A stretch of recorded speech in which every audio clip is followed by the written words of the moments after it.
Okay, so let's take a look at what you guys have done for project 3.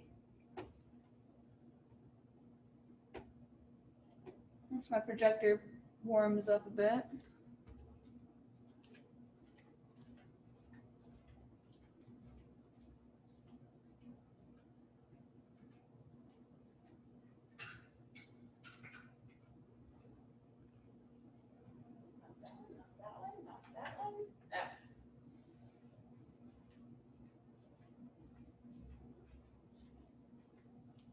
Is that a bit easier to see for you guys? Awesome. Okay. So this is going to work a little different than the last critique. It's going to work more like a normal critique. We're going to watch it a few times with audio if there's any. And then I'll give my kind of 2 cents, and then I want to hear from you guys. Those of you that are remote, you can type it in the chat, and I'll read it out as though you were here. So if there's anything that someone can improve upon or something that you particularly like or think they did well on, say it. We want to have some good animations, and if there's a way to make people better, we want to help them achieve that.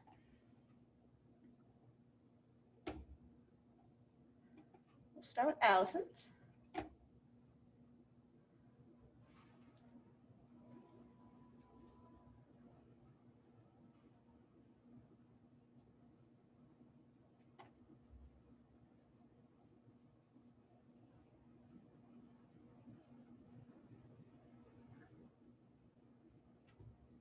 I think this is fun. I really like that hand motion. I think it feels really natural. I like the curiosity Bob has right at the end. I do think your hops feel a bit bouncy. They need a little bit more anticipation and recoil. But other than that, I think the motion, the up and down looks all right. But what do you guys think? Is there anything that she can do to improve? Anything that you think she did well?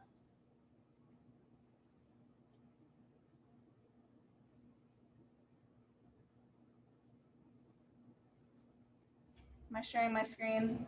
Apparently not.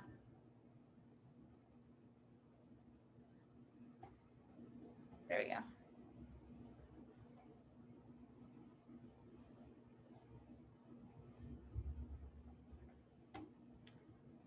Oh, nice.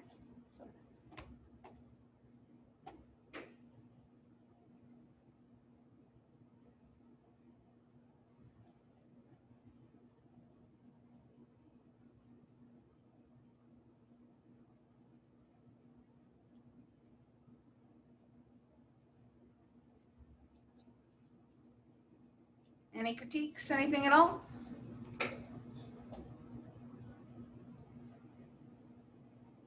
I know it's 8 a.m. Everyone's sleeping.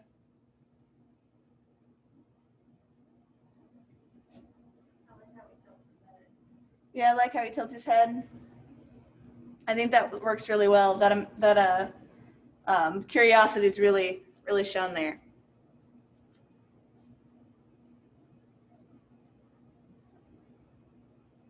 Anyone remote? Anything to say? Again, I know it's 8 a.m. Everyone's sleeping.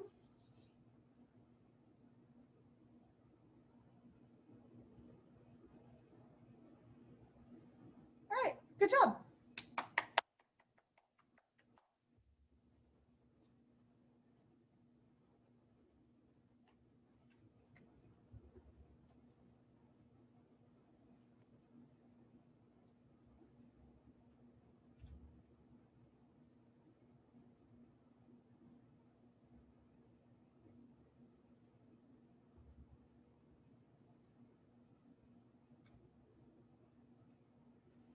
All right, I think this is cute. I like his curiosity in this one as well. Your jump feels a bit poppy. That could be where the IK kind of breaks for half a second there. I do like the exaggeration you have of the IK kind of pulling in that little first spot. But I would definitely take another look at the curves inside of that jump. That end recoil kind of happens pretty quick.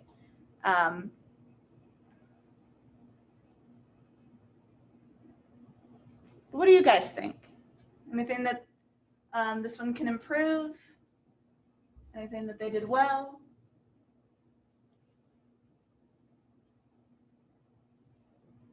The hand kind of freezes there. The hand kind of gets frozen. Recoil or something. Yeah, I'd give it a little bit more motion after Bob bounces away. Kind of like a oop. Kind of like maybe it pulls back, something like that.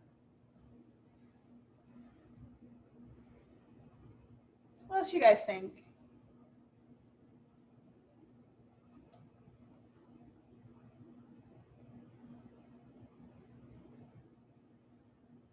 Again, anyone remote? Anyone at home have anything to give a critique for?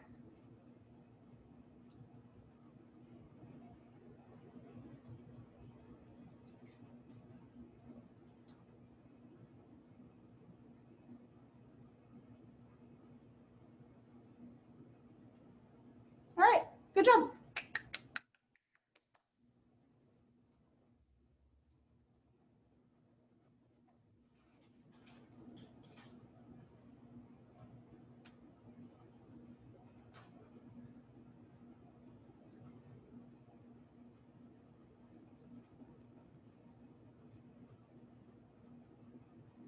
I think this is really cute. Those two little hops look pretty good. They match up with his other hops that he has later. I really like that hand motion for the rock, paper, scissors. It feels very natural. So does his little excited hops. I think you did really well on this one.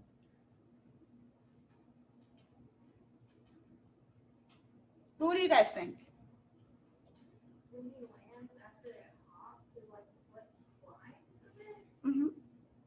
Yeah, there's a bit of a slide to the foot when he hops. Something you can check on that is just making sure that the second the foot goes down, the next keyframe isn't slid a bit.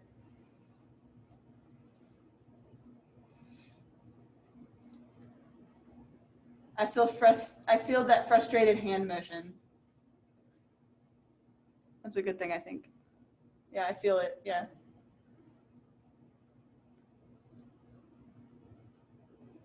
Anything else you guys see on this one?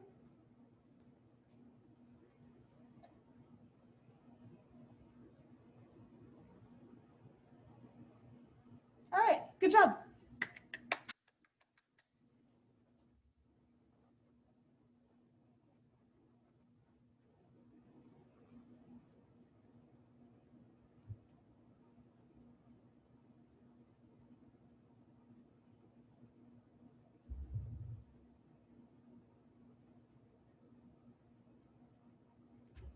I like Bob's little hops. They really feel like he has weight there. There is a bit of popping in his IK though. I would definitely take a look at that, try to minimize that kind of jitteriness that he has in those little hops.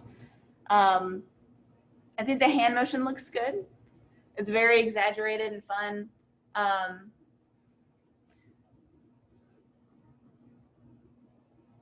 would like to see some textures on Bob. So just be aware of that. But other than that, I think your camera looks good.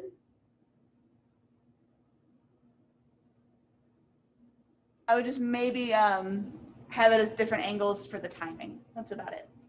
Because we see that same hand curl motion 3 times. Just some timing on that one.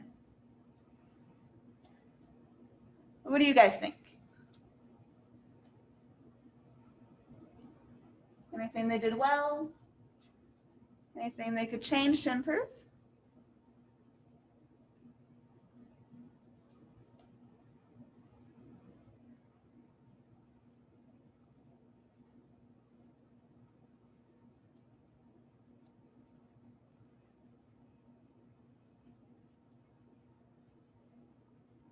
Yeah.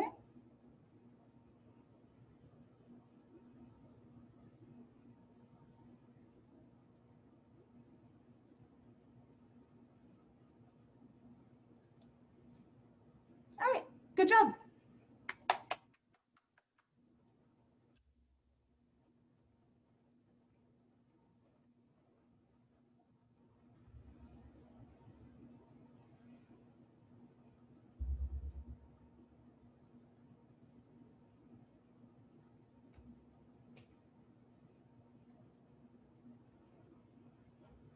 really like this hand motion. I think that looks really natural. It's a bit languid and slow. I would take another look at your curves inside of Bob. He seems a bit stiff, more robotic than his robot should look. You know, toes pointed, that sort of thing, or heel up, whichever way you think his jump would be. But overall, I think it looks good. I like the story of it. I like that curious, like, wait a second, what was that? I think that works. I would just take another look at those jumps. What do you guys think? Anything she can improve? Anything she did well? I think the hand motion route is whenever he's like looking at the robot and just slipping down the hole. No, I think that registers very well. It's kind of like it notices and it's like, oh, nope, gotta go. You could probably exaggerate that, like going down, like flick the hand back and sinking in. But no, I think that notice is there.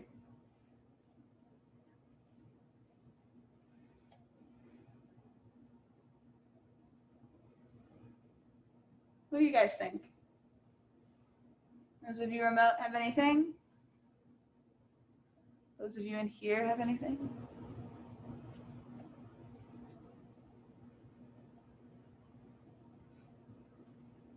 You can nod if we're all in mutual agreement. I'll take nods. I'll take thumbs ups. All right, good job.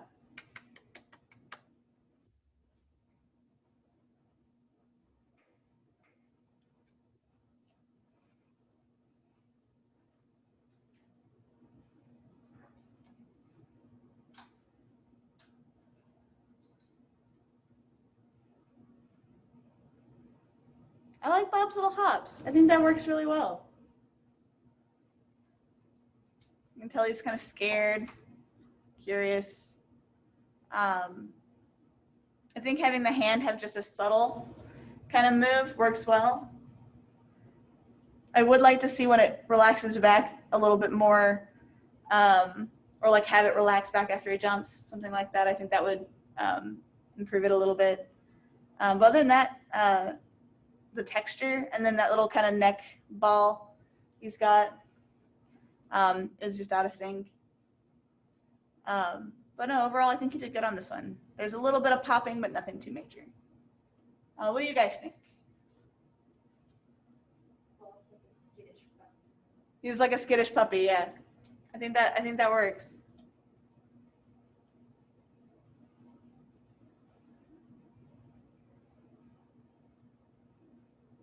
Anything else?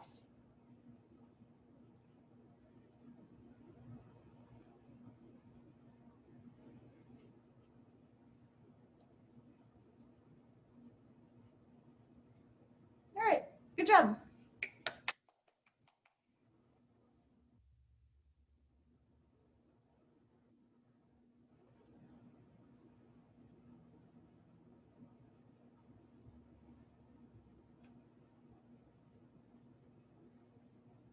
So I think the story's there. The hand feels a bit stiff. The fingers kind of don't have that overlapping action that we're kind of looking for. Bob's jumps feel a little stiff, but I think you've definitely got some good storytelling in here with the cameras. Just needs a bit more polish. What do you guys think? Anything they could improve? Anything they did well?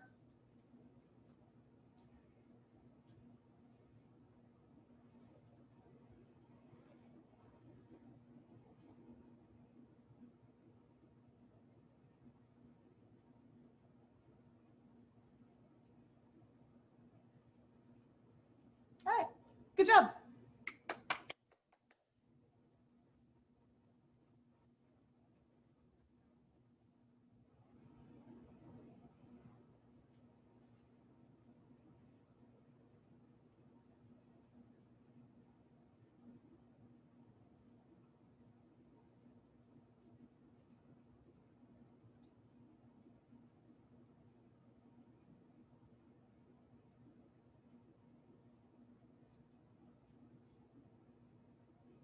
Bob's jumps work. He just feels a little floaty.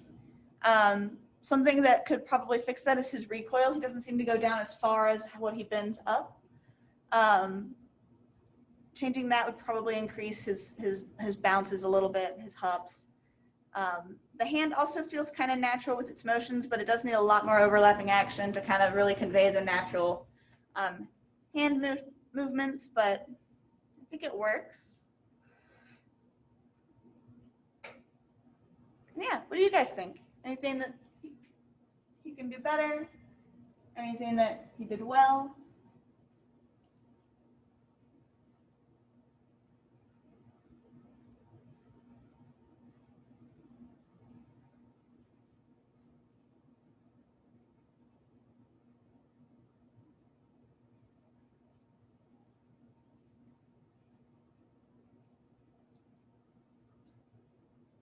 All right, good job.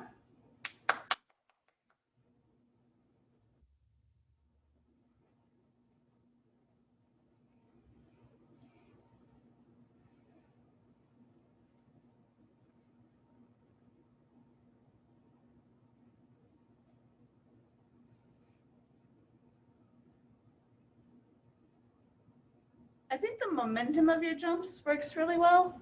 The foot's just having some issues. I think you've got some weird IK happening in there.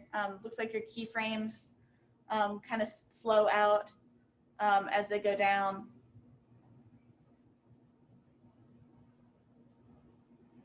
So I'd definitely take another look at your curves. Also, like towards the beginning, it almost looks like he like double pops as he goes down right there. I would just double check your keyframes and your curves. All right. But I think his curiosity's there. I think the emotion's there. Just needs a bit more work. But what do you guys think? Anything they could improve? Anything that you think they did well? You guys at home, you can also chime in whenever you like. Yeah, you like the exaggeration of the jumps. I do think that works. I think there's just a couple of things in the curves. There's a couple extra keyframes. But I think it definitely comes across as like what you're intending. What else do you guys think?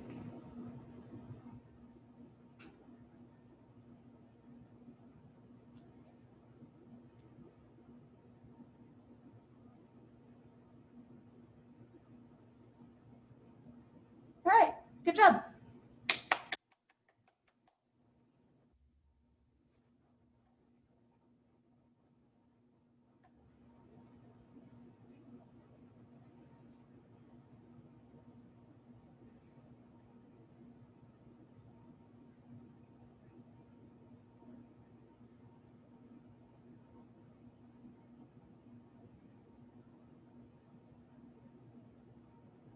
So I think Bob has a lot of personality in this one too. Some of your hops feel a little flat. Having the foot kind of curl or rotate up or down will kind of help with that. I think the timing of them looks good.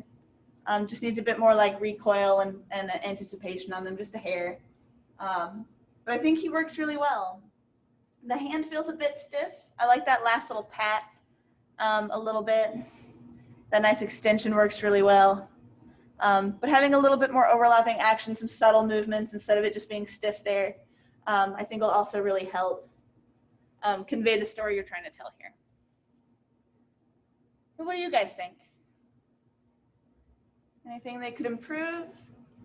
Anything they did well? I despise the finger wiggling, is what someone said.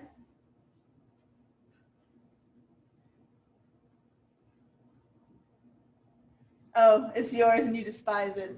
Oh. I think it works though.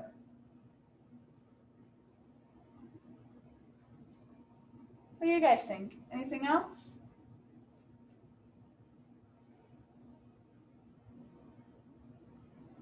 Yeah, that first slow wiggle on that finger kind of like coming in, I think that could be your keyframes or your curves. I'd double check them.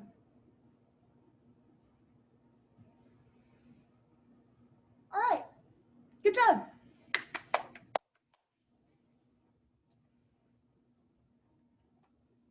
Alrighty. So I did make sure to include this in the video. So if I critiqued one of yours and you want to go back and fix anything for a revision, you'll have my critique that I did in here. Keep also in mind that I am slowly grading all of your stuff from the beginning of class on D2L, and I do put critiques on there for you. So this one might take a bit longer to get to because I'm still working on getting them all written down before I paste them into D2L.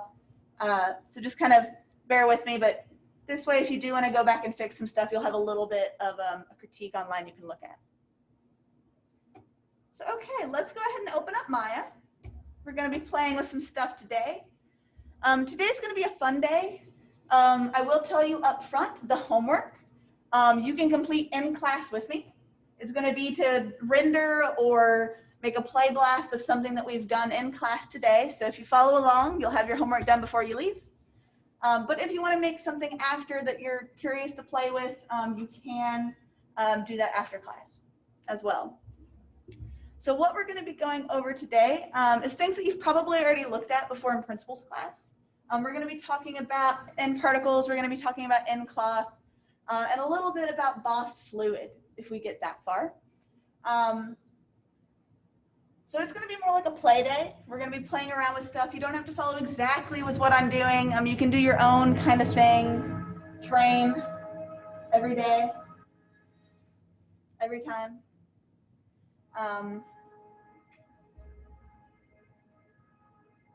So like I said, you don't have to follow like the exact numbers I put with what I'm going to do. You can play around with it. Get something that you want to create. Just kind of play around as we go. So the first thing that we're going to look at is end particles. So I'm going to change my modeling tab here to effects. And I'm just going to come over here to end particles and take a look at the menu section. So there's all sorts of things in here you can play with. There are two types of create emitter. There is the standard type, the new one, which is this emit create emitter. This is the one we're going to be using here in class. However, if you ever decide to do something in industry, a lot of places actually use the legacy particles create emitter because it has more malleability when it comes to working with code and Python and MelScript than the standard create emitter. So let's just create a normal emitter, not the legacy, but the normal one. So this should seem pretty familiar to you guys from when you did stuff in principles classes, if you played around with it at all.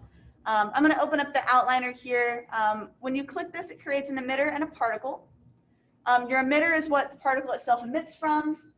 The end particle is what allows the emitter to emit. And then you have your nucleus, which is kind of like the world space. It's like gravity, wind, any type of like vortex you might make would be created inside the nucleus. So it's easier to see. I'm going to lift up this emitter here. Now things that you can do with end particles, you can make rain and snow, you can do dissolves, you can create instancers like what we did with the cereal. If you guys did the cereal in that way. You can do things with collision, do all sorts of really neat stuff in here. So I've got this emitter. I'm going to go to my attribute editor here. And you'll see that just by clicking the emitter, I do have access to the emitter, the end particle, and the nucleus. All just within this one. I can also individually click on each one, and this will change. But if you just click the emitter, you have access to all three things that you could possibly want to edit. So inside the emitter, one here, this is things where you can change the type of emitter, how far it goes, its speed. So in this basic, we have the type. If I hit play, I'm going to make sure I'm playing at max real time. Omni is kind of goes in every direction. It starts at the top but goes out, kind of with natural force. If we were to turn the gravity off, it would just slowly balloon out. We also have directional. What this opens up is this direction attribute. So you can say, hey, I want to go in a solid direction.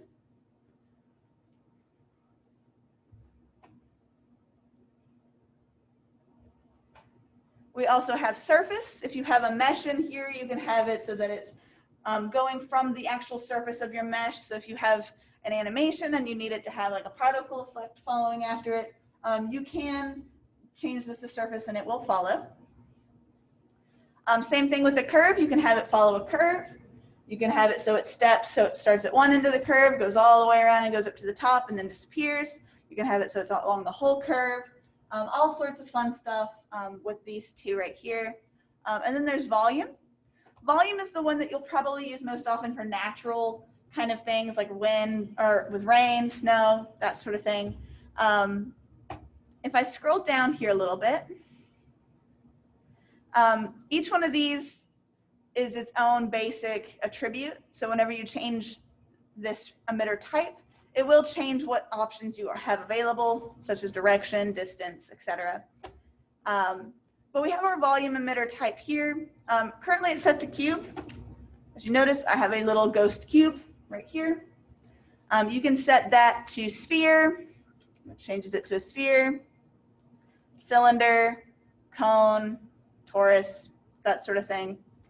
I'm going to change mine to a sphere. Remember, you can play around and change it to whichever one you want. If you want to do omni, you can do omni. If you want to do directional, you can do directional. Again, this is kind of just playing around with this tool to get you used to it. With the volume, I can scale this up. And when I hit play, it kind of does from all sorts of spots. It kind of just plays from there, from this whole kind of surface area. Currently though, per second, I'm only creating 100 particles. We can up that by a bunch. So that's 10,000 instead of 100. So it looks more like a blizzard compared to salt being shaped onto potatoes or something like that. I'm gonna go down to 1,000. We can, like I said, change the distance and speed. So we have volume, speed attributes. So right now it's moving away from the center at 1 per second. We can take that up. We can take that down. So it pulls in and then out.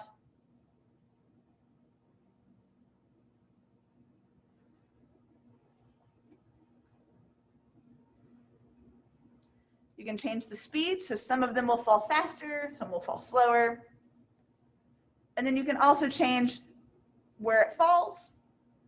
So it's still going in the X direction. That won't change because of gravity.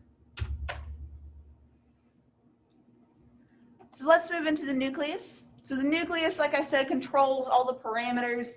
This is wind, gravity, just natural force inside of here. Something to be aware of when you're working with anything in any of the effects tabs, you do want to make sure that your timeline here is max real time. Real time will work, but it can give you glitches. And play every frame just won't work really at all. So just make sure for these, for the next couple of weeks, I say weeks, but it's more like a week, make sure it's max real time. You also don't want to scrub on your timeline. That can break your simulation, which can break Maya, which can give you a crash, and then you'll lose work. It's no fun. So anytime you want to start a simulation over, you do have to go back in time with this little button here, the back time, and then re-hit play. Something also to keep in mind is anytime you change one of these parameters that we have over on the side, it will finish the old simulation first. So if I have play here going, nothing will change until it restarts. So currently my gravity is 9.8. If I change that to the opposite, it'll only start after it recycles. So I change it to 0.5, nothing changes till it can recalculate.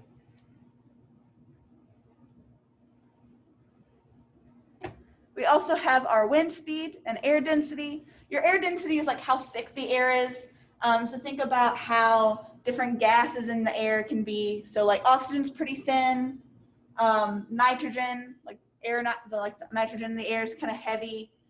All sorts of things like that. So depending on what you change the density to, it makes it harder for things to move through the air. Things move a bit sluggish, heavier, more viscous, that sort of thing.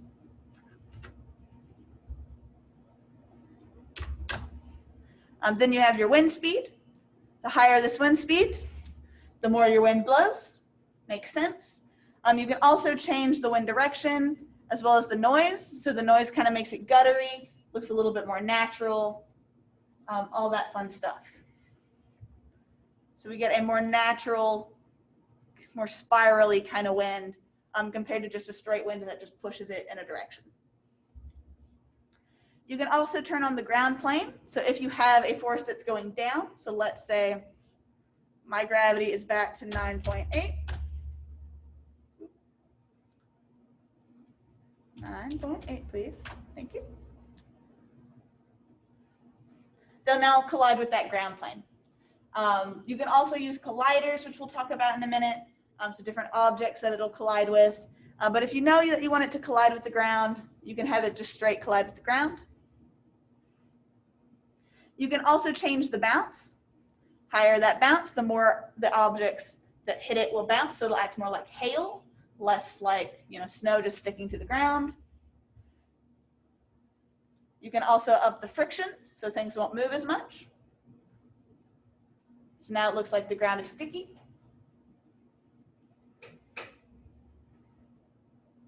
And then there's actual stickiness. So you'll get kind of a roll to it, and then it'll eventually stick.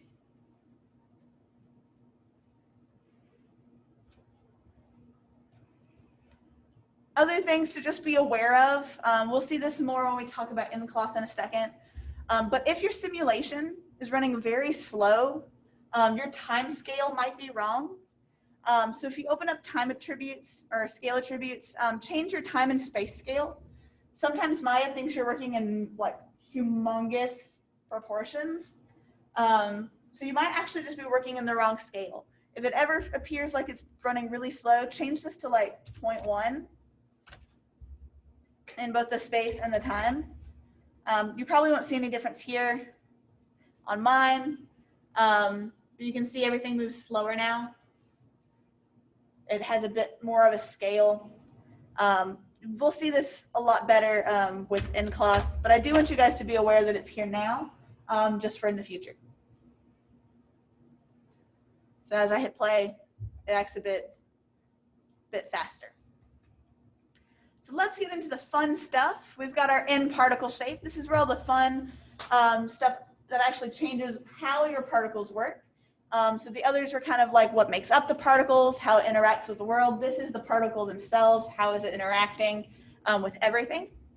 So currently, if I hit play and pause it, I have 2,291 particles created at the second.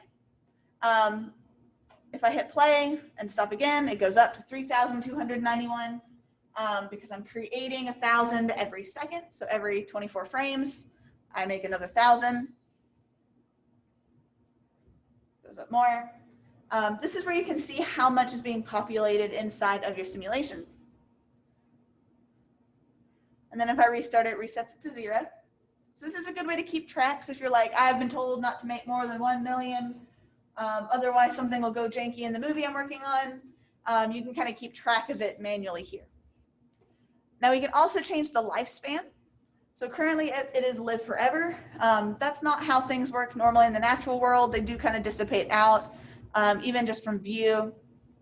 So I'm going to put a random range in here. You can also do a constant number. So instead of a lifespan of 1, I can do 0.1. Now it looks like glitter. If I do a random range, maybe I want it to live from 0.1 to maybe 0.5.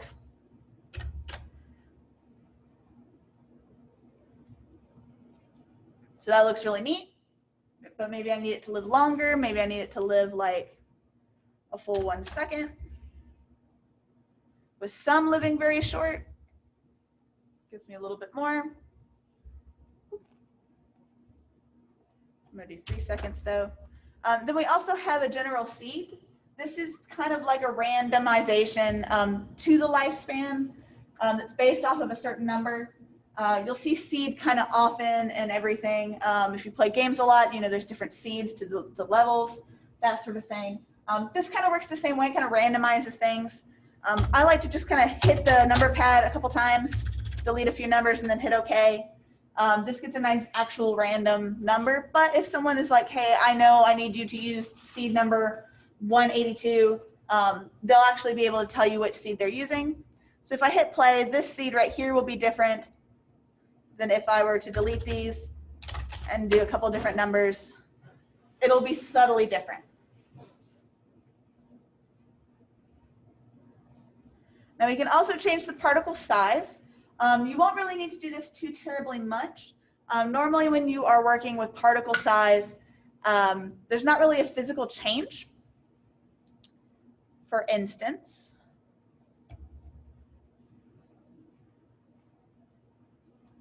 when I render with Arnold Renderer, I don't have a light in here. I'm going to just do a sky dome light. Nothing's showing up. That's because particles are very small or very large. But they also don't really show up too much inside of Arnold Renderer. If we go to software, still nothing. They're very small. We haven't put any color or anything to them yet. I also don't have anything going. That might help. Yep, nothing's there. But if I do hardware, they show up. So depending on your renderer will depend on how they're seen. That radius doesn't really mean too terribly much until you start using collision. We start doing things with the instancers, things like that. However, sometimes when you're rendering particles with Arnold, that particle size will come out as like spheres. So they'll look like you have like a lot of spheres on your plane. If that happens, that particle size is how big that sphere is. Then we have collisions. Do you want them to collide with objects? We do, at least in this instance. Do we want it to self-collide? So will they collide with each other? So without the self-collide, looks about like this. With the self-collide, looks about like this. Can't really tell too much of a difference, right? However, when you had more particles in there, if they're larger, more visible, more bubbly, you will be able to tell that they're colliding with each other. All of these objects in here, or parameters inside of collisions, this is how that individual particle reacts with other objects that it's colliding with. So do you want the strength to be all the way up? Probably. Do you want there to be any collision layers? Depends. They kind of work with if you have multiple different collisions happening with the same object.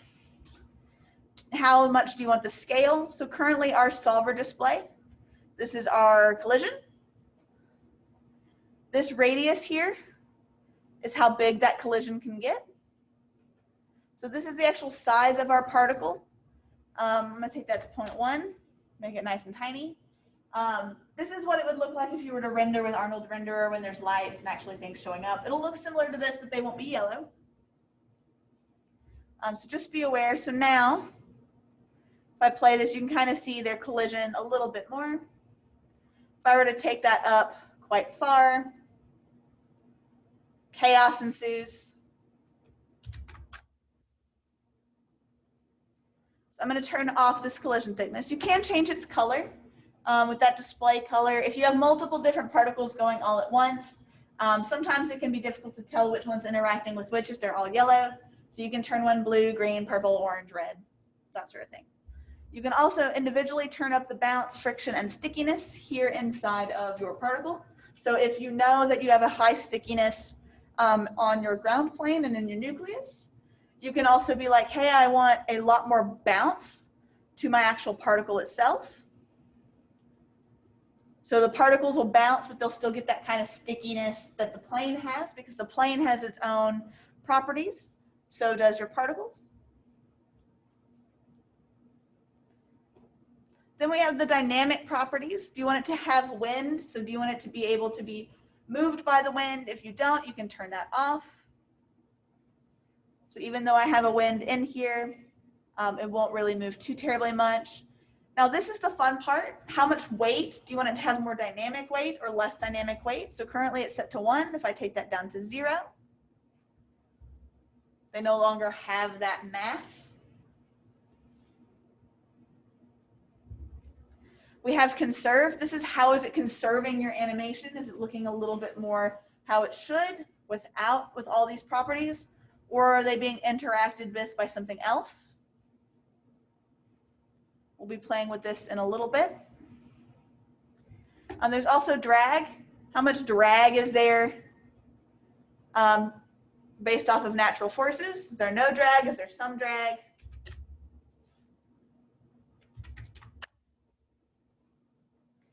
Is there any dampening? So are we telling this to be a little bit less of the animation based off of this parameter? This is a really good one for if you're trying to work on something and it's just a little bit too much. So if I'm like, ooh, I don't like this just a hair, I can change this to like 0.01 and it'll calm it down just a little bit. It's very subtle calm down. But if I'm like, no, it needs to be even more calmed down. Oop, wrong one. This one. Now it's a lot slower, a lot more damp.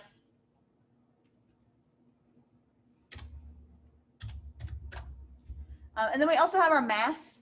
We can make these particles heavy so they'll fall faster, that sort of thing. It'll react with more mass. We also have force field generation. We're not going to play with it too terribly much, but pretty much how it works is there a certain place you don't want the particles to go? You can put that force field. They'll kind of bend around it or they'll bend around each other. All sorts of really fun stuff. This works really well if you know code. You can add in some actual like Mel script to make this work really well. It's one reason we're not going to go into it today, but it's fun. Play around with it, have some fun with it. Use some of these fields and solvers in here, which we'll play with in a minute, to kind of get different force fields. You can also turn on rotation.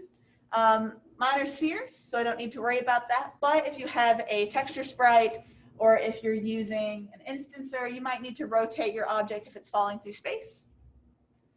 Then there's wind, more wind here.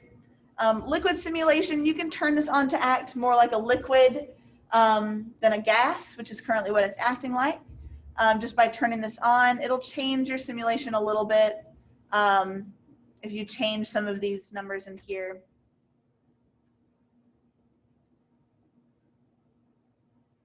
Output mesh, so you can actually export this as a mesh. We'll talk about this in a minute. Just know it's here. You can also cache your object. This is your emission, so how much is being emitted at any point. This is also which emitter is being used, so you can change that seed here as well. And then we have shading. This is all the actual visual fun stuff. So currently I am set to points, but there are all sorts of different ones in here that you can play with. There's multi-point, multi-streak, numeric. So if you're looking for a specific particle's number to write a code for it to be like, hey, I want number 232 right here. I want it to actually fly off. I want that one to be a little bit more exaggerated. We can do that here. This one's mostly used for if you're going to be making a flocking of birds simulation, if you have a cloud that you need to morph, something like that. Or if you're trying to get the matrix in here, one of those. Then we go back to points. We have spheres. So this is how it looks like if you're rendering from Arnold or with that collision thickness. We also have sprites. So if you have a sprite sheet of like something changing or morphing, or a character doing something and you want it to kind of cascade down, or just have just the one, you can put that in here. There's normal streaks, so little raindrops. Blobby surfaces. These are very reminiscent of the circles, but the more you have, the more blobby they kind of look. They kind of mesh all together. Then we have clouds. They're kind of fuzzy, look more like snowflakes. And then tubes. This is tubes. Doesn't look like tubes. They're kind of more like an amorphic kind of cloud here. But for right now, I'm going to go to multi-streak. So the multi ones here have their own little section called multi-count, So the more you have in this little section, the more you can have in that little cluster. Same all the way down to 1, so you can go to standard. You can also keyframe this so it'll get larger or smaller over time. The radius is how close are they. So if you want them to be really far out, more like it's like downpouring, that sort of thing. If you're using the multi-point, it'll look more like a blizzard, that sort of thing. You can see they're going through my ground plane now. You can also change the line width, thicker or thinner. Do the same thing with multi-point, except instead of line width, you have your point size.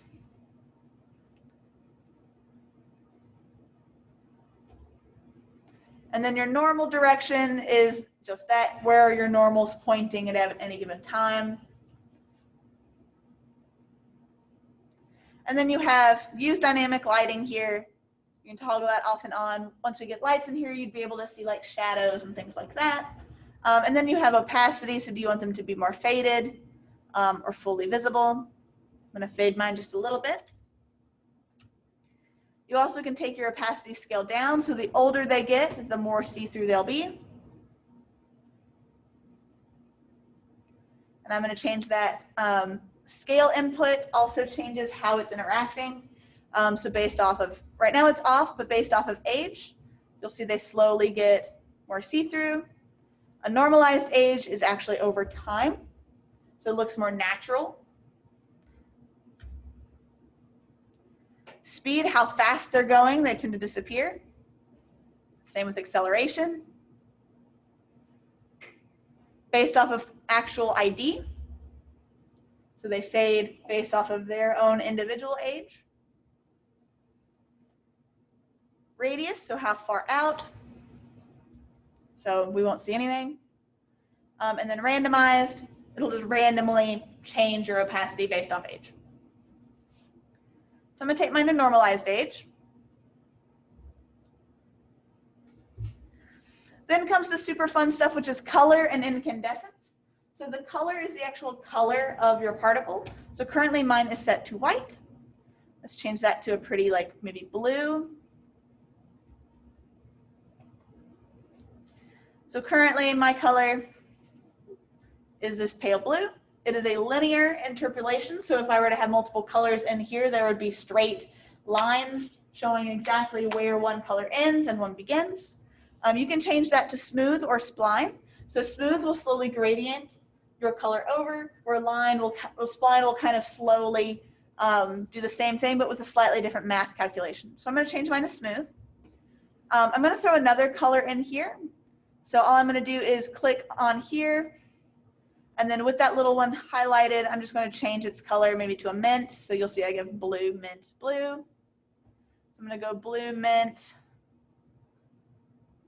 maybe yellow, a weird kind of yellowish color. But since my color input is still constant, I have to change that to age for it to be seen. So currently just how old it is, the more it's going to change. We can do a normalized age. So that individual particle's age will change color based off of how long it has been alive. Then we have speed. So overall, the faster it goes, the more that yellow it's going to be. So you can see down here toward the bottom, there's some little blue spots because they're slower. Same with acceleration. The faster they go, the greener they are. Then we have the particle ID. So each one is a different color. So the first ones that are born are more likely to be blue. So you can see a couple pop up right at the very beginning, and then they change to this yellow color. Then we can do randomized. So it's randomized between each one. Or we can do a radius. So based off of where it is on the radius here, you'll get that last color. And I can change this color real easy. I could be like, hey, I want it to go to red at the end, maybe a more muted red. And instead of this green being here, I just want it to go from blue to red. And I want to do that normalized age.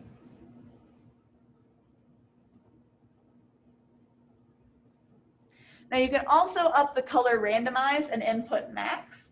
So the input max says, hey, at any given point at max, I want to have like an overall amount of that one color. You can up this and it'll kind of change how things interact in here. Same with the randomize. You can up that randomize and be like, I want it a little bit more random. Maybe it's a little too uniform. So now I have more red than blue. And if I take that back down, when it repeats, I should have a little bit more blue. It's just a nice way to kind of change some stuff in here. Good morning. So I'm like, You're good. Incandescence works similar, except it's the glowing color. So currently it is set to black. But if I change that to, I don't know, let's say like that bright red.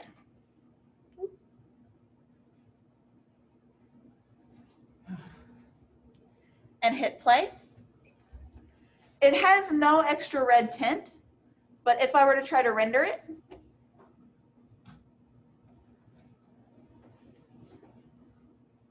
still not showing up for some reason.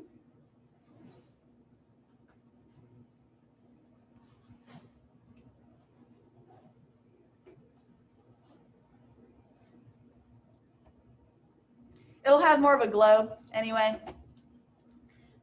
You can do the same thing you did with your color. So if I were to take my color, get rid of, come on,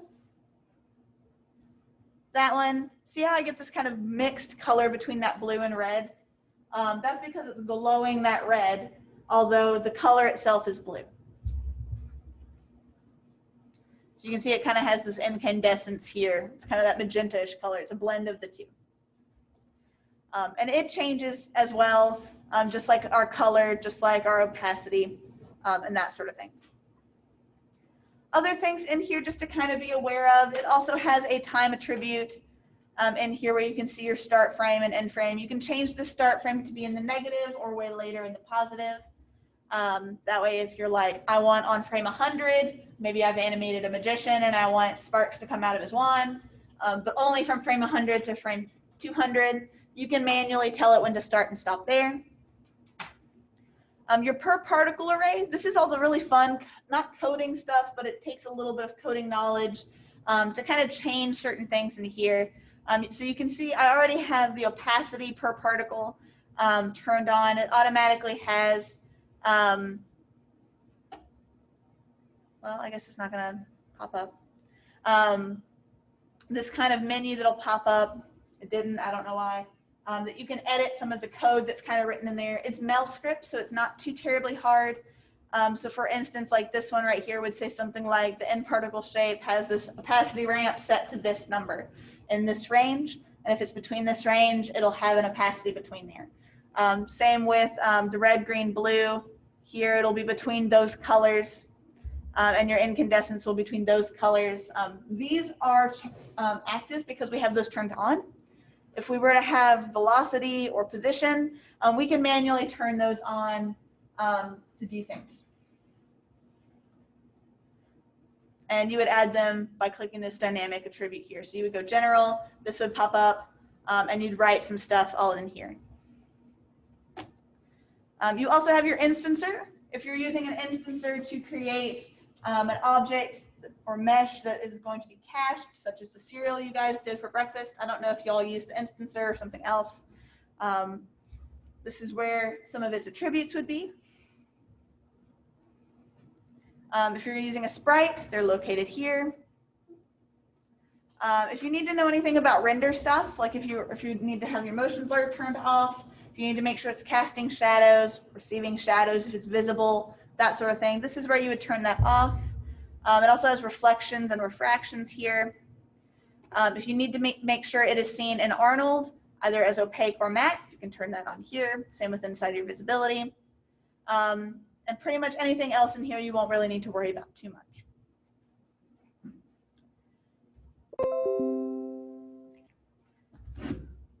So I'm going to delete these real quick, and I'm going to create another one. And I'm just going to make a really simple one. I'm just going to come over here to my emitter. I'm going to leave it at Omni. I'm going to change this to 1,000, like so. I'm going to come into my particle shape. I'm just going to change my lifespan to a random range between 1 and 3. So it lasts not too long at all. It still might be a little too long. We'll do 1 and 1. Yeah, it's pretty good. So what we're going to do is I'm going to create an instancer out of this, just so you guys get a little refresher on how that works. So I have my thing here. We can put an object. So if I wanted to put a sphere, a cube, or any of these, I'm actually going to do one of these little platonics here. I'm going to scale it down all nice, leave it right there. And all I'm going to do is select my particle and my platonic, and then come up here to nParticle and go to instancer. Oop, I think I did that in the wrong direction. There we go. And then now I have these little platonics. And when I hit play, they all kind of fall. Let's put that at 2.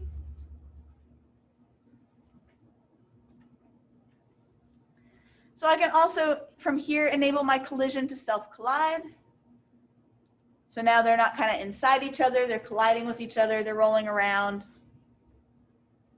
I'm going to move that emitter down a bit so it'll interact with the ground plane when I make it in a second.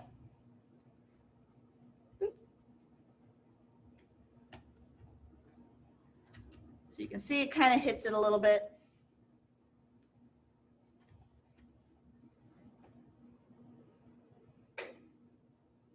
Hits that ground plane. So inside of our particle still controls how this instancer works. So if I want to add more bounce to make them bounce around when they hit the ground, I can do that.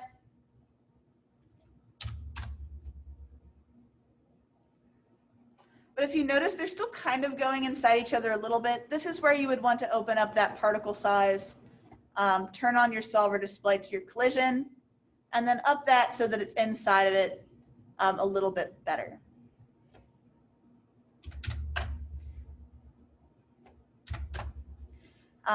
Now, unfortunately, without doing a lot of code, there is no way to change the shape of your collision thickness. So we won't really go too much into that. But know that if you know a lot of code, you can do some digging and you can change that.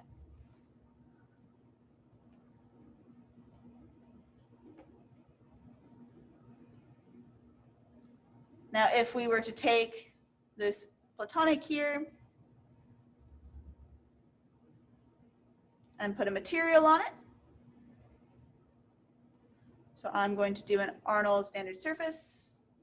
And I'm just going to throw a preset for funsies, this diamond. We'll make them disappear. I'm going to throw another sky dome in here. Make a floor.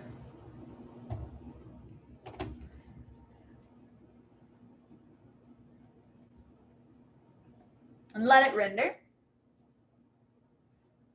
Something's definitely popping up in here now. And I have a whole bunch of diamonds cascading out of my instancer. That's pretty neat.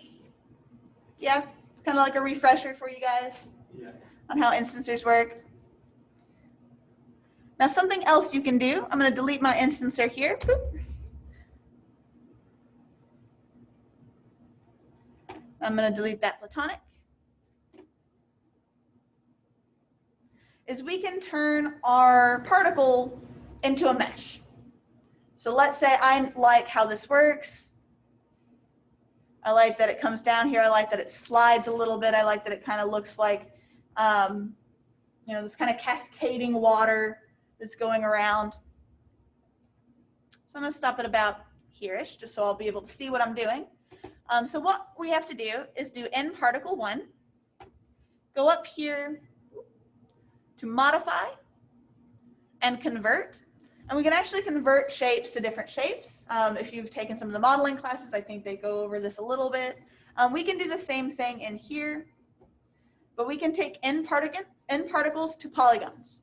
You can also take fluids to polygons and instances to objects. So I'm going to do end particle to polygon. And when I click on that, it disappears. The reason it disappears is because we have to tell it the parameters that we want it to be. Now we can do that inside of our shape by going to this output mesh section. So how this kind of works is the higher your triangle count, the more visible your mesh should be.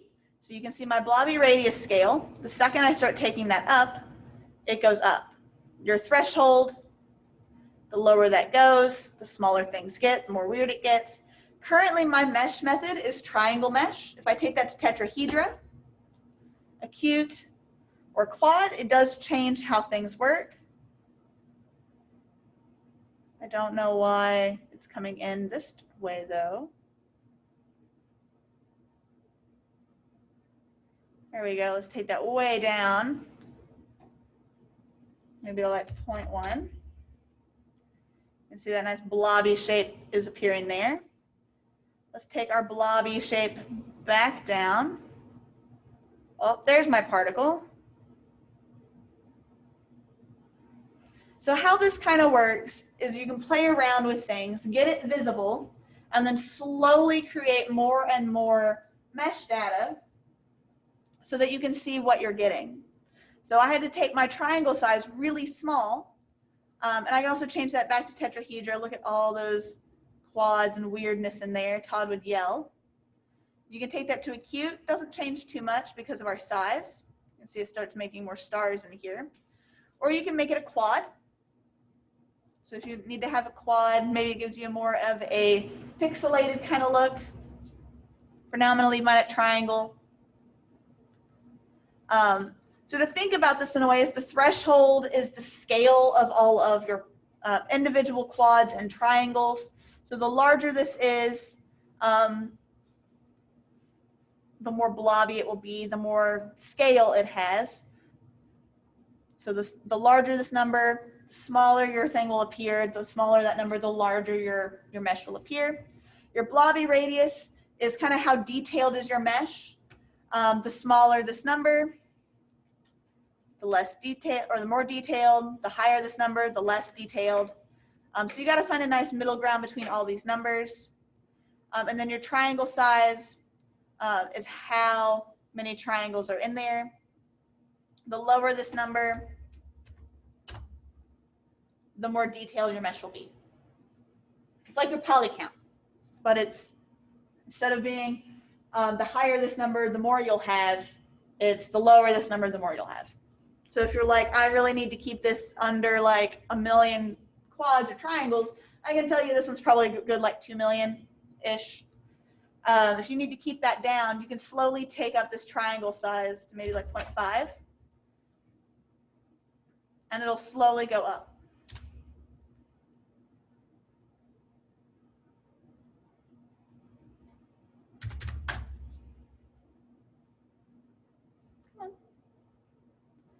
So now we have this mesh that slowly drips and oozes.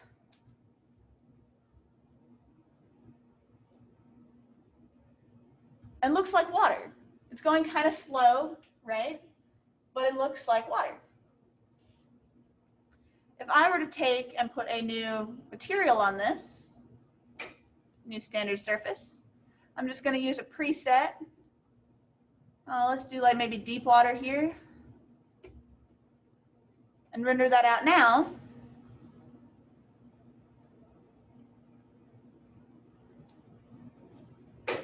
This is a really nice cheat method. If you have like a scene and you need to have like a faucet running and you don't want to do a fluid, because fluids or Bifrost inside of, or Bifrost liquid I should say, because now there's a different Bifrost. If you're going to be using Bifrost liquid to make something water, it's really heavy. It takes a lot of time to kind of get used to how it works. This is a really quick way to get some really simple liquid. If you needed to have like a wine glass filled with wine, but you really didn't need it to move too much, maybe it just needs to tink if it gets hit, this will do the job. And it's a lot less heavy on your machine than something like a Bifrost liquid or even the fluids. Any questions at all about how M particles or things you can kind of do with that output mesh, the instancers, or just overall M particles in general?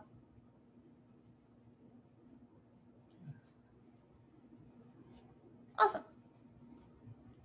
So I'm going to delete these. And I'm going to make a plane because we're going to go ahead and take a look at NCloth. Now, when you're working with NCloth, the main thing you want to remember is resolution is key. The more quads you have in here, the more mesh there is, the more vertices you have, the better output you're going to have. So I'm going to come over here to my channel box, and in my polyplane, I'm just going to make my subdivisions 100 by 100.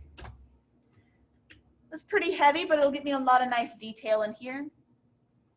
And then something else you kind of want to keep in mind is whenever you're working with NCloth, you want to go ahead and already have your NCloth at the location you want it to start.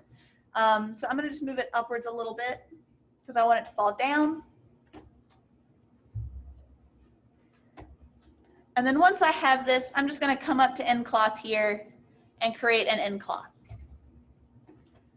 What should happen when you start from scratch is it goes nice and slow. So see how kind of chunky this is falling? This is because our time scale that I mentioned earlier is that 1. So I'm going to go ahead and in my attribute editor and in that nucleus, I'm going to make sure my scale attribute is set to 0.1 and 0.1. What this does is you saw how chunky it was a second ago. Now it's not as chunky. It's still moving slow, but it's not like glitching down. It's going quite evenly.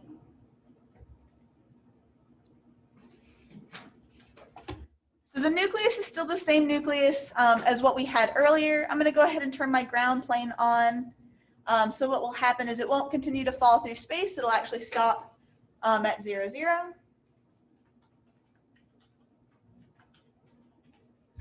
I'm actually going to extend this out a bit.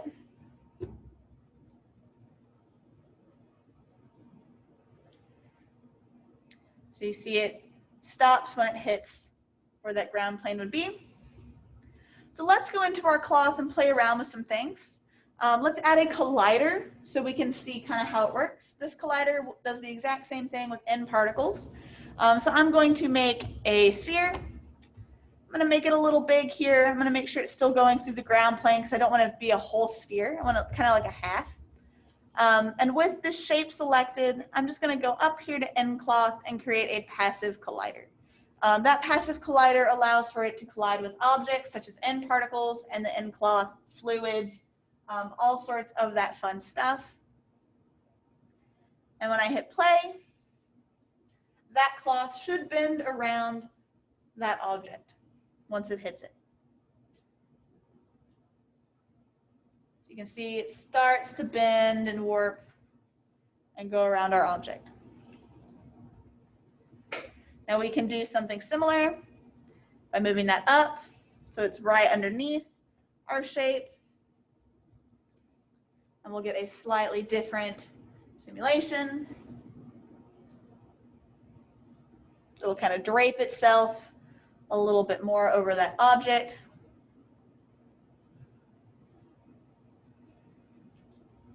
You can have a ghost. And now I have a ghost. But we can take that even further.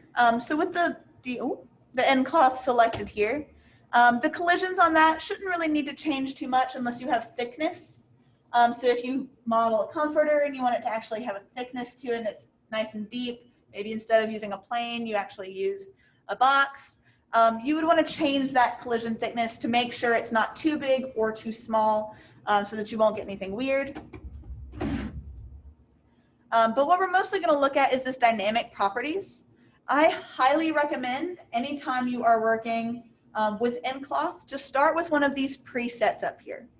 The presets won't give you the exact thing you're looking for, but it'll get you closer. So if I know I want this cloth here to act more like something heavier, maybe it's got a more of a plasticness to it, I can change this to plastic shell and hit replace. It'll give you kind of an idea of what you've changed. So plastic shell simulates a semi-rigid, lightweight plastic. Rigidity is used to make it stiffer because it does still require bend resistance to the mesh. So if I hit play, I should get something slightly different. Again, it's moving a little chunky.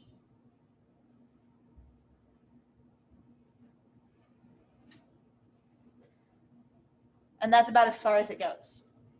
It's bent a little bit, but you can see it's starting to come back up. It's still rigid and that sort of thing. So if I know I want to make something like an outfit or a dress, I won't lie, I use chainmail. Most clothing I found doesn't work like most of the other presets. Chainmail will get you actually really close to a lot of clothes. Adds a bit more rigidity in here. You can see everything starting to flow. And already that looks like most cloth that we would see in life, right? That's pretty close.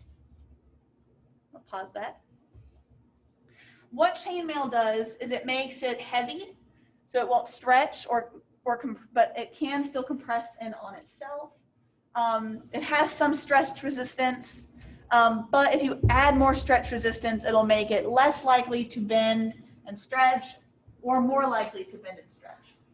You can also up your bend resistance. You can also up your rigidity. So if I like this, but I want it to be a little bit more rigid, I can up that just a hair. So that last one kind of looked like maybe it was like a linen tablecloth in action. Now it's back to being that really rigid bendy thing. If I take that down a little further,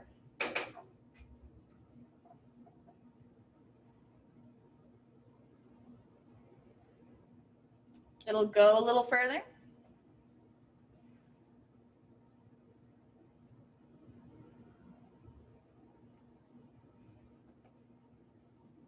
You can also change how much lift and drag and dampening you have, as well as your mass. So if I change that mass just for funsies to 25,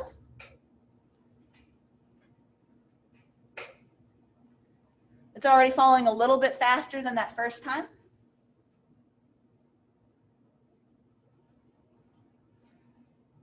It's perceiving it as heavier.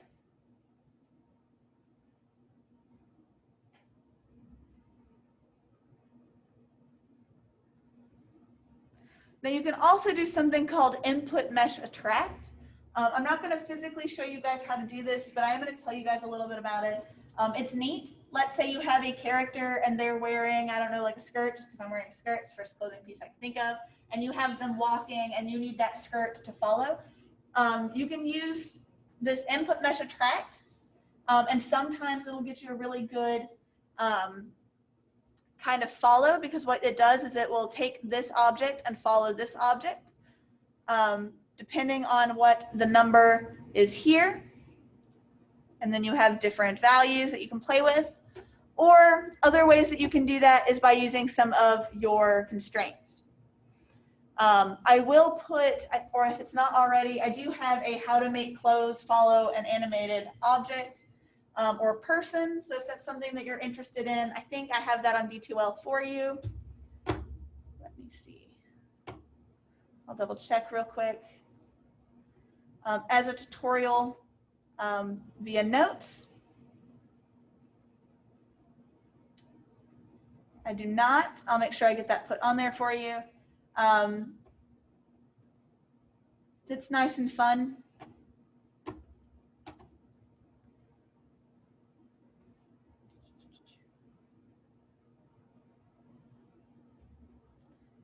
Other things that we can do, I'm going to delete this plane and this end cloth, which should automatically delete.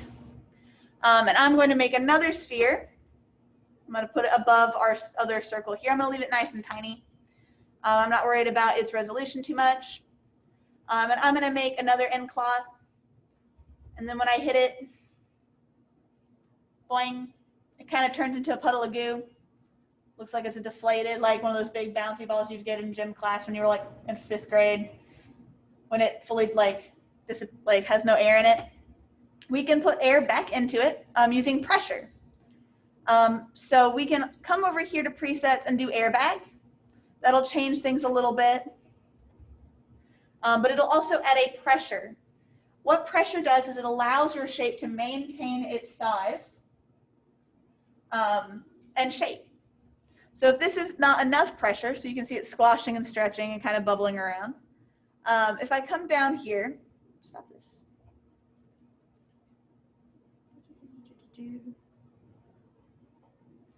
To pressure, currently it has our incompressibility to 10, air tightness of 1, and then any other pressure.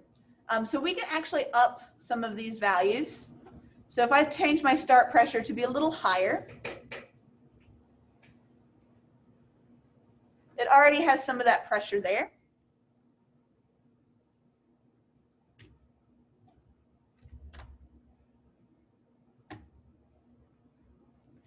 We can also take our air tightness maybe at 5.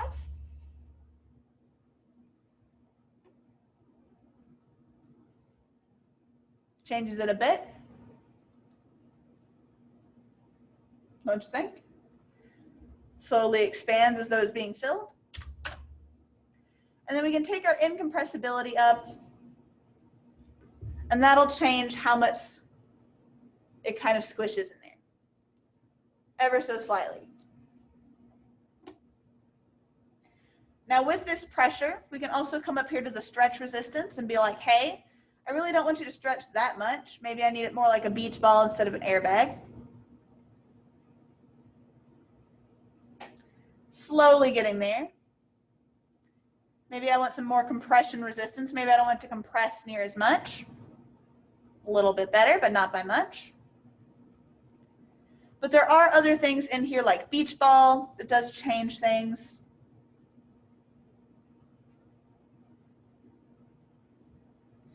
But just be aware that that's there. This is a good way to make pillows if you're modeling things.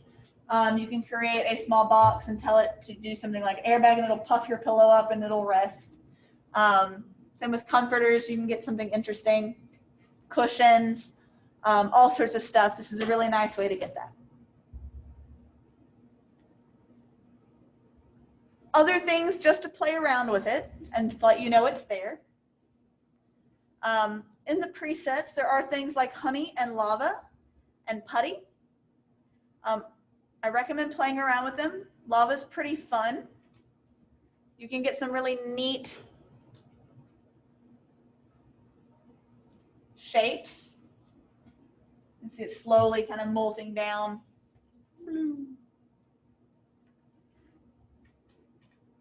Same with honey.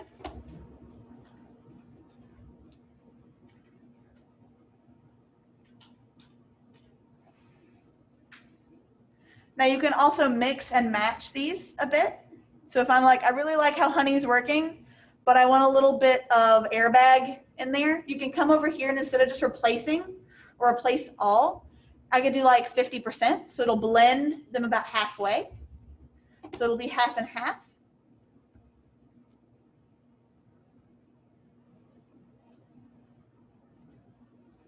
Slightly different, right? And if you're like, I want to take this a bit further, maybe I'm like, hey, I kind of also want it to act a little bit more like a cloth a bit. You can take that in here and be like, add maybe 10% of silk. And you'll get a slightly different simulation. It's a little bit more bouncy. So definitely play around with these.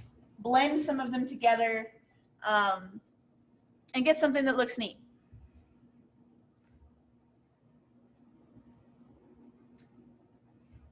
So now my mesh has a little hat. Questions about end cloth at all? I do know, I'm pretty sure online, inside of the notes that I have for this part of the lecture, I do have how to model a pillow using end cloth for those of you modelers.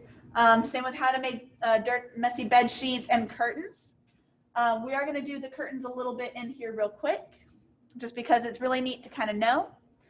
So I'm going to delete all of these, and I'm going to make a plane, nice and big, and I'm going to rotate it so it is on ups and downs instead of on the flat. And I'm also going to make sure it's kind of up like so, so it's above the ground.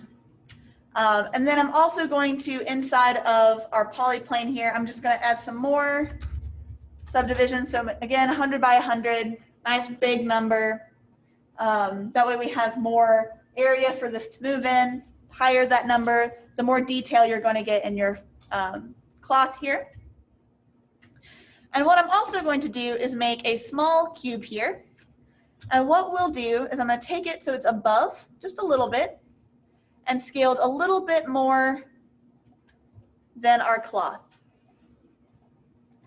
Now the main important thing in here is that this cube also has a lot of subdivision, at least in the width. Doesn't have to be as much, but it does need to have at least some.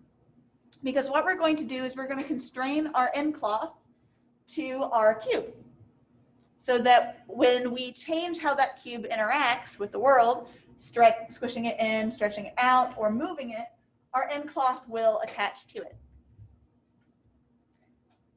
I'm going to give myself a nice little angle right here.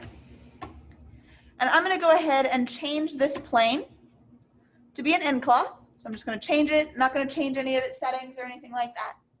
Just going to go ahead and make it an end cloth. If I hit play, it should fall. Got to make sure I start from the beginning. There it goes, falling away.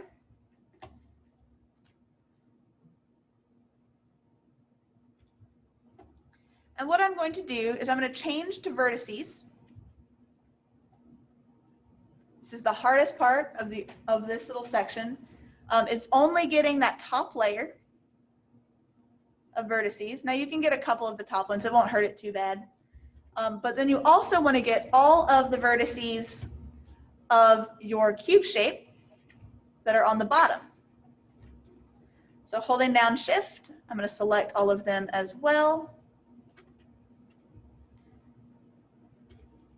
And then all I'm going to do is come up here to end constraint and do component to component. Now there's a whole bunch of other different types of constraints in here, but for this and for a lot of the stuff that you'll use, component to component will work pretty well. What it does is it attaches one part to another part. So as you can see, I have these kind of little lines here, these little dotted dashes that go from each vertice up to the other vertice on the other object.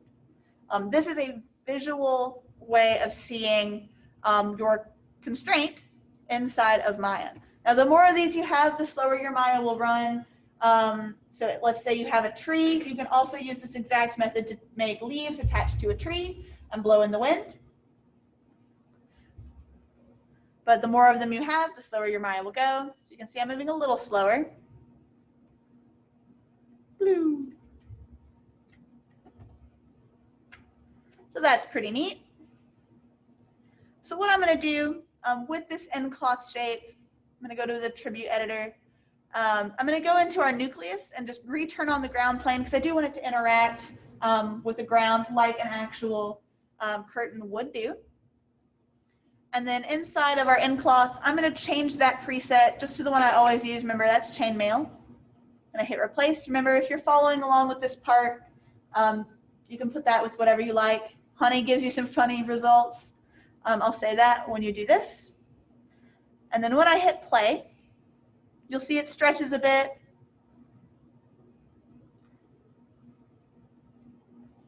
But it doesn't really do too terribly much yet. It's not really going anywhere. It's not stretching too much. It's not doing too much of anything. We've got a little bit of a wobble in here, but it's not doing anything. So I'm going to go to the beginning, and I'm going to just click on my mesh shape, and I'm going to set a keyframe.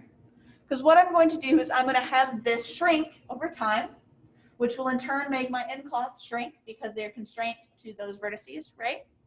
So from frame 1 to, let's say, frame 60, I'm going to take this in by a lot. So when I hit play from the very beginning, what should happen is my mesh should follow, and you can see it's starting to, that shape.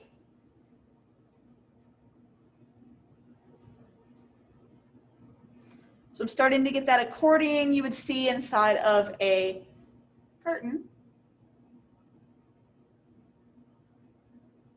This is another good way to make things like capes, extra shape, extra fabrics attached to other objects, things like bustles, when you're making a mesh, but you don't need it to animate.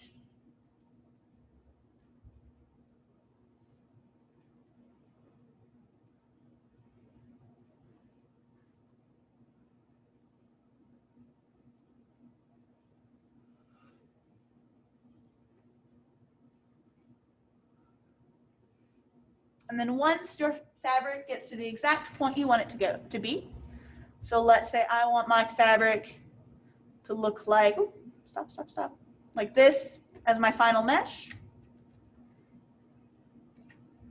Maybe a little bit more settle.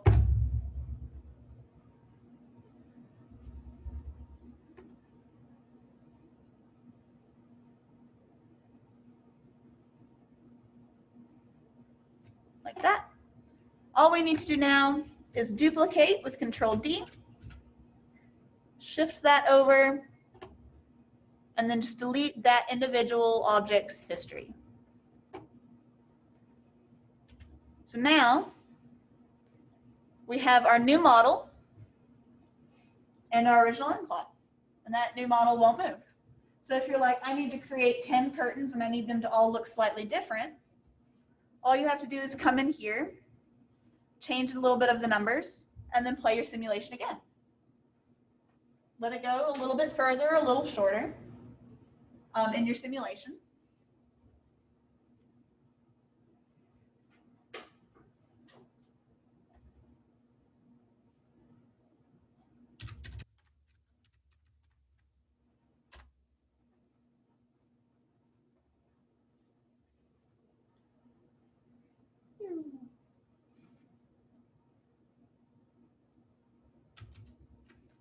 And you can get different results. Is that cool? Yeah. Those of you remote, are you still with me? Still awake?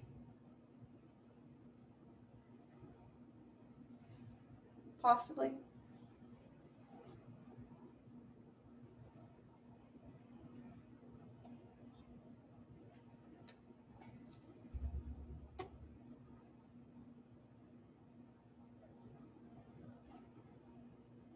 So I could stop this one here, duplicate that, move it over here, delete its history, and then I have multiple different cloth items. It's neat. Yeah. So the last thing we're going to do, so I'm going to delete those, and I'm going to make another plane. So we're going to be working in Boss. If you had me in the Principles of Animation class, I don't think anyone in here did for animation. We went over Boss Waves. I don't know if they did that in the other instructors' classes. Boss is really neat. Boss is a really fast way to make oceans and large bodies of water without having to simulate anything. So if you don't need major splashes or anything like that, you can create an ocean in about 3 clicks. You can also get waves if you do need them. So Boss is really good for making things like boats. You can get an object to kind of make small splashes in its wake, that sort of thing. But the issue that you might run into with Boss, I'm going to make this nice large plane here, really big, is it requires a lot of tessellation. So you have to have a lot of subdivisions. So while within cloth we did 100 by 100, I'm going to come over here and on this polyplane, I'm going to do 500 by 500. And it's going to ask, are you sure you want to make that much tessellation? Yes, don't tell me how to live my life. And now we have this extremely massively tessellated object. I recommend, if you're going to use Boss Ocean for something, make sure your computer can handle it. That being said, I have never encountered an issue with using Boss at home. But if you have a laptop that you think kind of works iffy with Maya already, I recommend doing smaller Boss Oceans. So maybe like 200 by 200 with a smaller plane. So now that we've heavily edited it, I'm going to open up my little Boss menu here. Now what happens when you first get this is there's only one button and it's Boss Editor. I'm going to give that a click and it opens up this other window. This window is actually really simple. There's only a few buttons. You can create a spectral wave or a normal wave. You can delete objects, cache objects, and delete caches. And then this is all the things that allow you to influence. So create an influence, use an image or create something, remove something, create a cache, delete a cache, and it's also all over here. So I'm going to select this plane and create a spectral wave. So it's this one that's kind of in a blue circle here. And you can automatically see I already have an ocean. Woo, awesome, cool. So I'm just going to move this over a minute. I'm going to hide my grid and just hit play.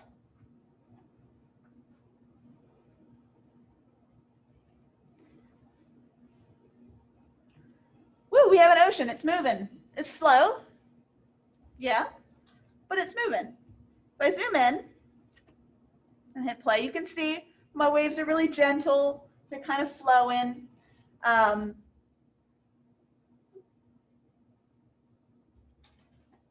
But that's exactly what we want to start off with. So I'm going to go in the attribute editor, and it should automatically open you into that Boss spectral wave because we have our Boss spectral wave selected right here in our little ripple wave generator. It currently starts on frame 2. It always starts on frame 2. That's to give you 1 frame of buffer, but I like to change that to the 1 because I normally, when I'm working with things like Boss, make it so that my timeline, if I need to start it from scratch, will start at 0 instead of 1. Now, most of this you can just ignore. Main things you want to look at is the resolution. So how heavy of a texture do you want? So currently it's set to 512 by 512. You can take that up to 1080 by 1080 or 1024 by 1024, 2048, that sort of thing. You can also change the seed. Remember, just slap the keys a bit, get a slightly different generation so you can see everything automatically changes. It does have its own space scale in here. You can take that down to 0.5, get a slightly different one. You can see things automatically change a little bit. Things go a little bit faster. Get more rolling waves as though we're right off the coast or maybe out to sea. You can change the gravity. The gravity will change how heavy the waves are. But the most important thing is this ocean depth and wave height. Everything else you can kind of ignore for a while. But that ocean depth is how deep is that ocean right now. So currently it's set to 10,000. We can remove that and take it down to 100. And hit play. Not much will change. But if we take it up to super deep,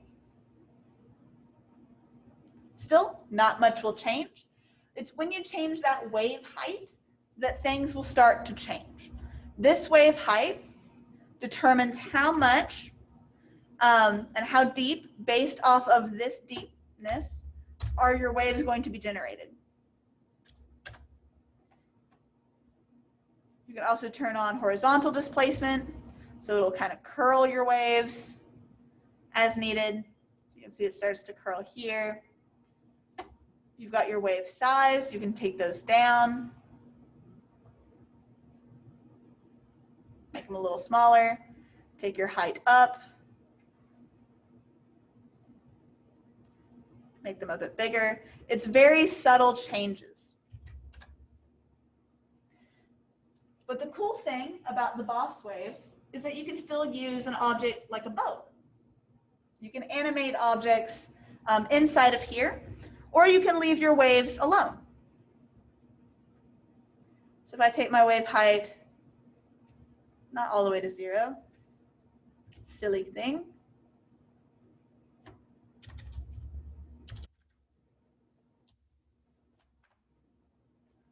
Hit this to 1. If I make a shape, so I'm going to make a cube here, or a cone. I can use this as my boat. So I'm just going to keyframe it.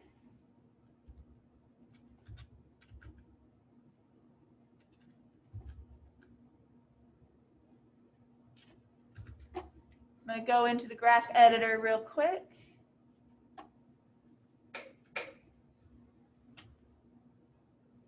Just change this curve a little bit.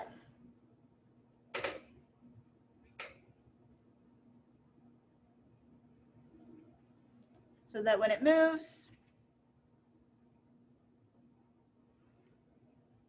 there's no hard shapes.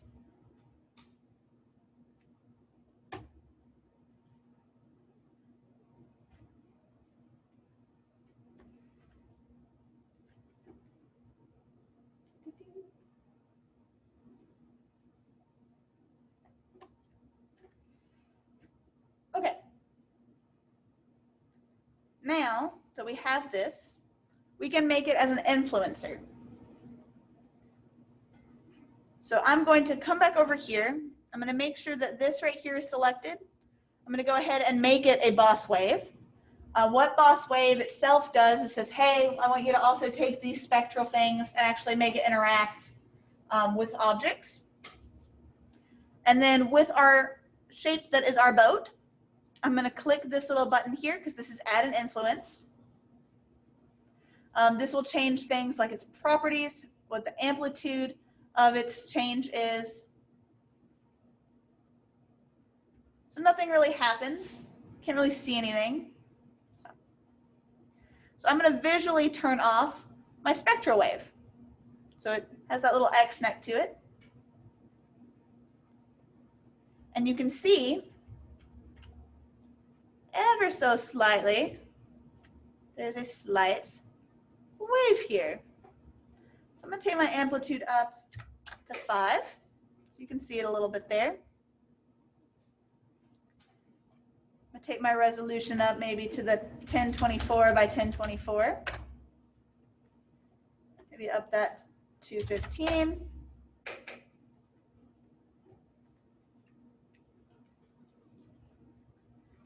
Maybe expand it by decimal of 5. And we get a little wave in there. We get some wake. Problems you might encounter with using this, if you hit play or let it repeat sometimes, if the wave is still thinking about dissipating, you can get a big splash. That's the thing. Just be aware. If you hit stop and replay, sometimes that might happen. Or if it just keeps playing through, you might get a big splash. So I'm going to hit stop here. Come back over here and turn my spectral wave back on. And what should happen is you should be able to see your wake. Now with this current wave system, I can't see it too much. So I'm going to take my wave height down to maybe about 0.5. Restart my sim. And you can ever so slightly see it right here. As my boat goes by. Now you'll definitely have to play around with those numbers, make them a lot larger, depending on what you're looking for. But for me, all I'm looking for is just that little bit of push. This is really good for making shark fins coming out of the water, boats, if you crash a car into it, and you need just ripples as it goes across. This is really nice for that. It won't give you any splashes, but it will do stuff. The one thing you do want to remember is if you're going to have foam, which I recommend you have for realism, You enable it last. If you enable it before, if you thought it was slow before, it might be very slow after when you have the phone. So I'm gonna hit stop. I don't have any lights.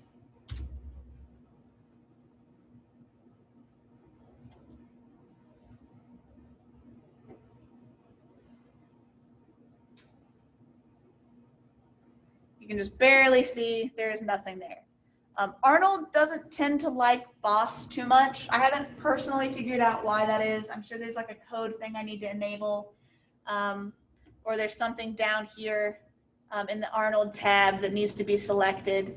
So just be aware, if you're gonna do or submit this as your homework, you followed along and you've got this, just be aware you might have to render with a different, like with Maya software. But don't forget, you can turn in a Play Blast for that. Anyone have questions about Boss and Cloth and Particles? Any of that stuff? Yes. You access any of the menus. Oh, make sure you are in your FX tab.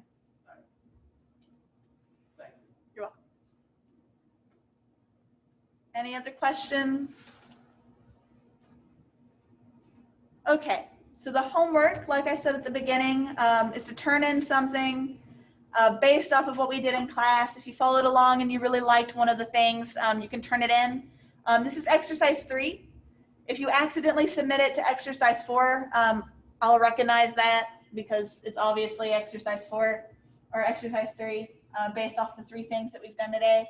So if you do make that mistake, that's okay, but try to put it in the correct folder.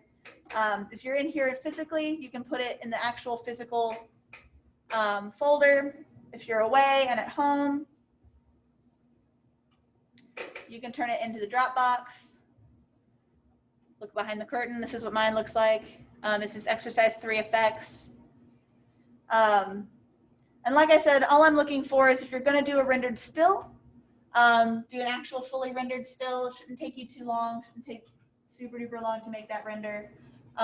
If you're going to do an animation, so if you have an in-cloth that you want to animate across or a particle system that you think really looks neat, or you're going to do a boss boat, you can render it. You don't have to. I'll accept a Play Blast. Just make sure if you're going to turn in a Play Blast, you don't turn it in as an AVI. I'd prefer it as a QT.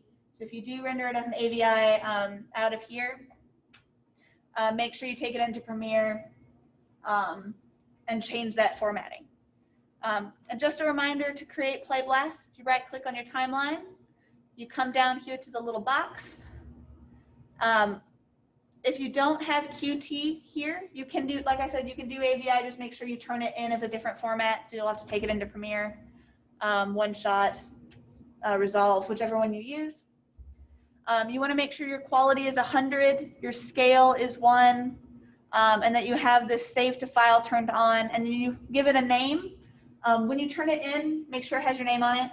Even if you're turning it in onto D2L, it helps me out because I tend to download all your stuff so that I can grade it all at once and not have to flick between pages on the internet.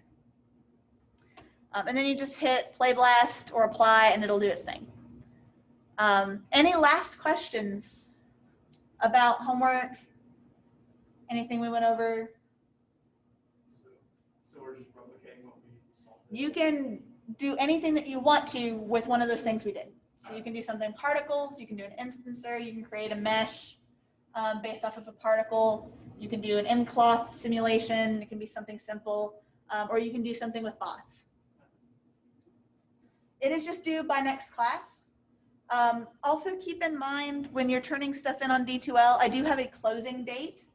If you're not going to be turning it in physically, I'm not going to be opening up that box. I haven't had any issues with this class, but I'm going to make sure you guys know that. I won't open it back up. You'll have to physically bring it in here if it's going to be late, or submit it to revisions. But it's just due next class. It shouldn't take you long. And if something goes wrong with your Maya, just send me an email, and I'll help you fix it. Yes, so you can put it in Dropbox. Just if it's going to be late, you'll have to put it in physically. Yeah, so you're good. Any other questions? If not, that's all I have. I'm going to be ending the share. That way it can be starting to get processed. It does take a little bit of time. If you've got questions, you can pop back into Zoom in just a minute and I'll be here. But other than that, y'all can go and do what you want. If you need to go take a nap, if you're already done and submitted something, you're great. But if not, you can do whatever you like. You can take a few minutes. We've still got about an hour left of class. I'll come over there in just a second.